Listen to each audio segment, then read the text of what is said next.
नमस्कार प्रिय विद्यार्थी मित्रांनी मैत्रिणींनो, स्पर्धा परीक्षा यशो मार्ग या आपल्या आवडत्या यूट्यूब चॅनलवर परत तुमचं मनापासून स्वागत करतो.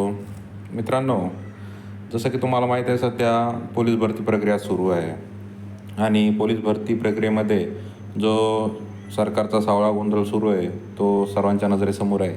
कारण की काही काही ठिकाणी एवढा जास्त पाऊस पडत असतानासुद्धा सरकार जी पोलीस भरती आहे ते घेण्याच्या म्हणजे प्रचंड मानसिकतेत आहे.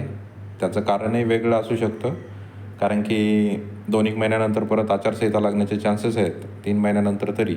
कारण की ऑक्टोबरमध्ये विधानसभेचं इलेक्शन होणार आहे, त्याच्या 1 महिना पहिले तरी आचारसंहिता लागणार आणि त्यामुळे सरकारला कोणत्या हालतीमध्ये त्यापूर्वी भरती प्रक्रिया ही पार पाडायची आहे आणि त्यामुळे सरकारला होईल तेवढं शक्य फास्टमध्ये भरती प्रक्रिया पार पाडत आहेत.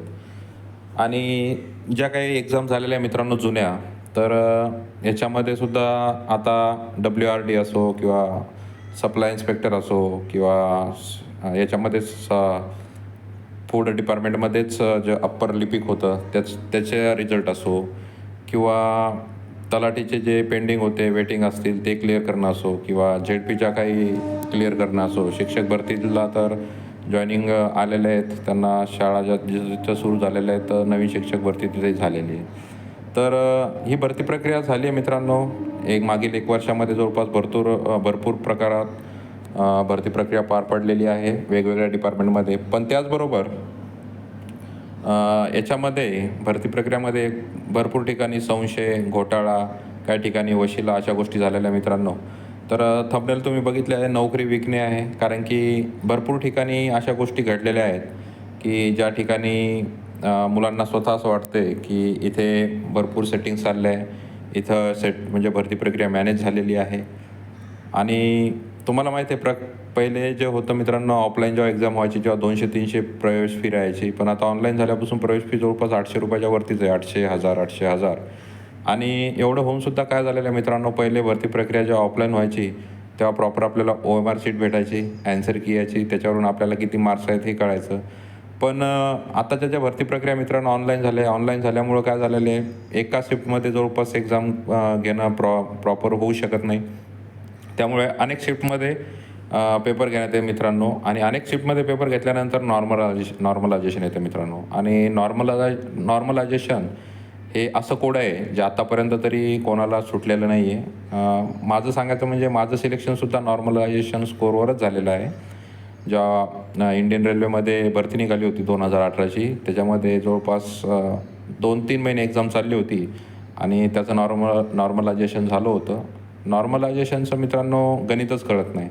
कारण की माझे स्वतः नॉर्मलायझेशनमध्ये जवळपास 17-18 मार्क्स वाढले होते आणि माझे काही मित्र होते ज्यांचे 1 किंवा 2 किंवा हार्डली 4 मार्क्सपर्यंत वाढले होते. तर ते नॉर्मलायझेशनचं गणित कळतच नाही. तर तो वेगळा मुद्दा आहे मित्रांनो. झाला असं मित्रांनो की आत्ताच तलाठी भरती प्रक्रिया झाली होती मित्रांनो. त्याच्यावर खूप मोठं वादळ उठलं की तलाठी भरती ही जी आहे मॅनेज झालेली आहे. भरपूर ठिकाणी भरपूर म्हणजे आता मी एवढं सांगू शकतो तुम्हाला की नॉर्मलायझेशनमध्ये असा जो फॉर्म्युला आहे त्याच्यानुसार 100 पैकी 120-121 मार्क हायेस्ट पडू शकतात मित्रांनो. त्याचप्रकारे तलाठी भरतीमध्ये तुम्ही बघू शकता एका कॅन्डिडेटला 214 मार्क होते 200 पैकी. तर नॉर्मलायझेशनच्या फॉर्म्युल्यानुसार 100च्या वरती मार्क्स जाऊ शकतात. ते कसे जातात, का जातात, कशामुळे जातात, तर तो एक म्हणजे त्याच्यावर एक PhD करण्याचा विषय आहे. पण नॉर्मलायझेशन असं म्हणतात की 121 मार्कापर्यंत मार्क 100 पैकी जाऊ शकतात. तो असो. पण आता मित्रांनो PWDचा जो म्हणजे आपला याच्यामध्ये सप्लाय इन्स्पेक्टरचा जो निकाल लागलेला आहे, तर सप्लाय इन्स्पेक्टर जो पुरवठा निरीक्षक म्हणतो आपण मित्रांनो, याच्यावर खूप मोठं वादन सुरू आहे. कारण की आपण ₹1000 फी भरली आणि ₹1000 फी भरून काय झालेलं मित्रांनो, ना आपल्याला मार्क्स कळाले. समजा त्यांनी जनरल लिस्टसुद्धा लावलेली आहे ओव्हरऑल महाराष्ट्राची.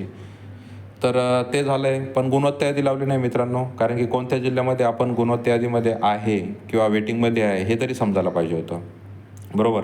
आणि त्याचबरोबर काही ठिकाणी असं झालेलं आहे मित्रांनो की त्या लिस्टमध्ये अशी नावं आहेत की म्हणजे डोक्याला हात लावायची वेळ आहे की एका लिस्टमध्ये तर असं नाही मित्रांनो की जो पेपर फुटीचा आरोपी आहे मित्रांनो, तलाठी घोटाळ्यामध्ये ज्या मुलाचं नाव म्हणजे तो आरोपी होता, त्याला पकडलेलं होतं, तो पुरवठा निरीक्षकमध्ये मित्रांनो डायरेक्ट छत्रपती संभाजीनगरमध्ये त्याचं डायरेक्ट सिलेक्शन झालेलं आहे. म्हणजे किती हास्यास्पद गोष्ट आहे जो तुमचा आरोपी असताना आपण तर एवढं घाबरतोय, की कुठे भांडण झालं, काय झालं, आपलं यार कोणी रिपोर्ट केला, काय केलं तर आपल्याला नोकरी मिळेल का नाही.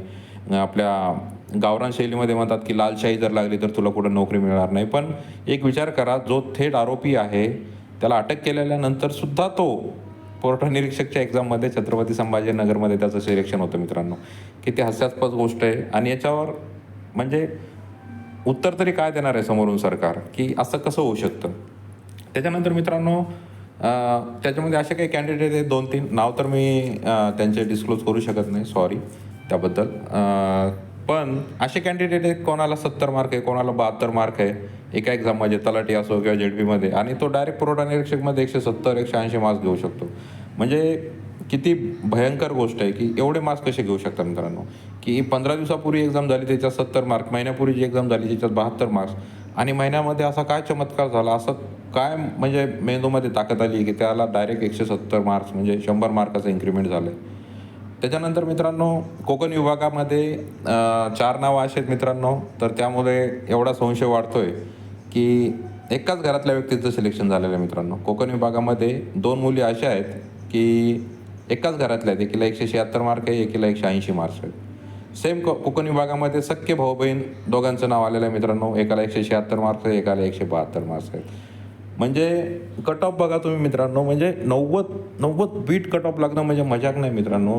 ज्या प्रकारे पुरवठा निरीक्षकच्या पेपरची काठिण्य पातळी होती, तर ठीक होतं 80 बीट पण समजू शकतो आपण, की 80 बीट ठीक आहे, 160 मार्क्स ठीक आहे. 180 मार्क एवढी म्हणजे एवढं तुमचं जर भयानक अभ्यास आहे, तर यांचे नाव मला हे कळत नाही, की MPSCमध्ये यांचे नाव मेरिट लिस्टमध्ये का नसतात मग? कारण की जर एवढी जर यांचा अभ्यास झालेला आहे, तर यांचे MPSC सारख्या एक्झाममध्ये, UPSC सारख्या एक्झाममध्ये, अशा एक्झाममध्ये यांचे नाव का नाही आहेत? यांच्याकडून तर तिकडं प्रीसुद्धा निघणार नाही, अशी यांची कंडिशन आहे. तर असो, पण हा एकच प्रश्न विचारायचा मित्रांनो, की जर असेच भरती प्रक्रिया, जर नोकऱ्या जर अशाच विकल्या गेल्या, तर गरीब आणि जे होतकरू लेकरं असतात, ज्यांचे आईवडील शेतात राबतात, अशा लेकरांनी करायचं काय? कारण की ओरिजिनल मार्क काही काहींना 170 आहे मित्रांनो, पण कट ऑफ 172 आहे. तुम्ही बघू शकता बघा, पुरवठा निरीक्षकची कट ऑफ आपण बघू शकतो इथं बघा, की ओपनचे मित्रांनो 180 लागलेले मित्रांनो, म्हणजे जवळपास 90 बीट. 180वर लागलेले. SC बघा 174, जनरल. ST बघा 170, त्याच्यानंतर DTA बघा 172, जनरल. NTB बघा 170, NTC 174, NTD 176, OBC 176, SBC 174, EWS 178. दिव्यांगसुद्धा मित्रांनो 170पर्यंत गेलेले. म्हणजे किती भयंकर तुम्ही बघा. SC STचा कट ऑफ MPSCमध्ये कंपॅरिझनमध्ये बघा तुम्ही मित्रांनो, OBCचा बघा किती मार्क्सने कमी असतो. इथे म्हणजे 170 प्लसच कट ऑफ आहे मित्रांनो, 170च्या खाली कट ऑफच नाही आहे. म्हणजे किती, म्हणजे खरंच मुलं एवढे हुशार झालेले आहेत काय? 200 पैकी 180 कट ऑफ लागू शकतो मित्रांनो, म्हणजे कमालीची गोष्ट आहे. काही म्हणजे 4-5 वर्षापूर्वी जेव्हा ऑफलाईन एक्झाम व्हायची मित्रांनो, तेव्हा तलाठीचा 134-140 असा कट ऑफ लागायचा 200 पैकी. आणि असा काय चमत्कार झालेला आहे ऑनलाईनमध्ये, की या मुलांना एवढे मार्क्स मिळतात मित्रांनो. तलाठी भरतीमध्ये एवढा घोटाळा झालेला होता, की जे सेंटर होते, त्या सेंटरचे नातेवाईकच म्हणजे जवळपास नातेवाईकाचेच भरपूर मुलं जे होते, विद्यार्थी होते, सिलेक्शन लिस्टमध्ये होते मित्रांनो. आणि त्याच प्रकारे आता इथे गोष्ट झालेली आहे. एका घरातले दोघं सख्खे बहीण भाऊ, एका घरातले दोघं बहिणी, म्हणजे आणि कट ऑफ बघा 180 ओपनचा जातोय, म्हणजे 190 पर्यंत त्यांना मार्क्स असणार का? म्हणजे प्रश्न विचारावा तर कोणाला विचारायचा? नुसता घोटाळा, वशिला, एकदम संभ्रम, एकदम सावळा गोंधळ या गोष्टीमध्ये सुरू आहे मित्रांनो. आणि याबद्दल आवाज उठवणं प्रत्येकानं जरुरी आहे. कारण की कमीत कमी तुम्ही यांना तुम्ही ईमेल करा, कोणा सरकारला, मंत्र्याला, कोणाला निवेदन द्या, की कमीत कमी आमचे मार्क्स, ज्या आम्हाला रॉ मार्क्स असतात, की 200 पैकी आम्हाला एवढे मार्क्स होते आणि नॉर्मलायझेशन नंतर आमचे एवढे मार्क्स वाढले, असा प्रॉपर आम्हाला स्कोअर द्या, लिस्ट लावा, गुणवत्ता यादी लावा, वेटिंग लिस्ट लावा, त्याच्यानंतरच आमचं समाधान होईल, असं प्रत्येकाने प्रयत्न करायचे मित्रांनो. कारण काही ठिकाणी प्रॉपरसुद्धा भरती झालेली आहे मित्रांनो. जसं तुम्ही पुणे महानगरपालिकेचं बघू शकता, पिंपरी चिंचवडचं, की जवळपास 60 मुलं जे होते ते डॉक्युमेंट व्हेरिफिकेशनला याला गेलेच नव्हते. त्याच्यानंतर 9 मुलाची आता त्यांनी नवीन यादी लावलेली आहे, की रद्द झालेली आहे, की ती आलेच नाही डॉक्युमेंट व्हेरिफिकेशनला, त्यामुळे दुसऱ्याला चान्स देणार आहे. तर अशी पारदर्शकता असल्यानंतर मित्रांनो कोणाला काही प्रश्न राहत नाही. पिंपरी चिंचवड महानगरपालिकेमध्ये माझ्या मित्राचं सिलेक्शन झालेलं आहे. तो ओरिजिनल अभ्यास करणारा होता आणि त्याचं ओरिजिनल सिलेक्शन झालेलं आहे. असंही असतं की प्रत्येक भरती प्रक्रिया मॅनेज नसते, पण काही काही भरती प्रक्रिया खूपच जास्त मॅनेज झालेल्या आहे मित्रांनो. तर याबद्दल तुम्ही आवाज उठवणं जरुरी आहे आणि त्याच्यानंतरच, कारण की जेव्हा जास्त आवाज उठवला जाईल त्याच्यानंतरच हे काहीतरी निर्णय याबद्दल घेतील मित्रांनो. त्यामुळे अभ्यास सुरू ठेवा आणि भरती प्रक्रियेची जी काही तुम्ही तयारी करत असाल ती प्रॉपर करा. कारण सर्व जागा पण पैशाने भरल्या जात नाही, काहीतरी इमानदारीने भरल्या जातात आणि ती जागा आपली फिक्स करा. तर असा हा व्हिडिओ होता मित्रांनो. व्हिडिओ आवडल्यास व्हिडिओला लाईक करा, चॅनलला सबस्क्राईब करा आणि बेल आयकॉन दाबायला विसरू नका. धन्यवाद. जय हिंद, जय महाराष्ट्र.